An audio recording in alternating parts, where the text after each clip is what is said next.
to sit down because you and I actually sat, I don't know if you remember this, and had like a really good conversation about your vision for it and what you were looking for.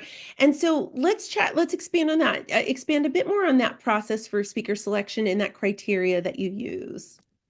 Yeah. So, one, I think most importantly, someone who has a good stage presence, because I think, a bad stage presence like can ruin no matter how great the education is. So, Hmm. definitely looking for some kind of sample of speaking. And then really, I have some ideas. Last year, I was really particular because I felt like I needed to control how I wanted the education to go. Hmm. And this year, it's a little bit more like I have general buckets, but I don't Okay. have like a strong like me like this is exactly what I want it to be.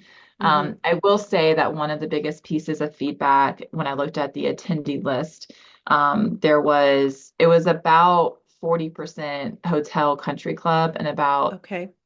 like I say 50% private venue and then 10% who like were thinking about opening a venue.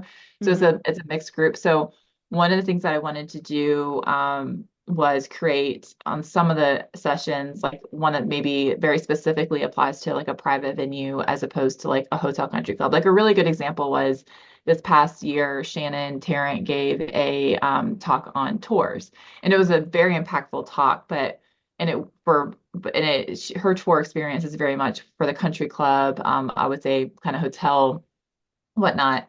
And there were some really great tidbits. Everyone could get something out of it, but for the private venue, there was something that I felt like we could have gone a little bit deeper, which is very different. We don't have the same access to things and stuff that like hotels and country clubs do. So Yeah. thinking about in that different vein as well. And it could be like a similar topic, but it just kind of goes deeper based on like the type of venue, if that makes sense. Yeah, absolutely. Can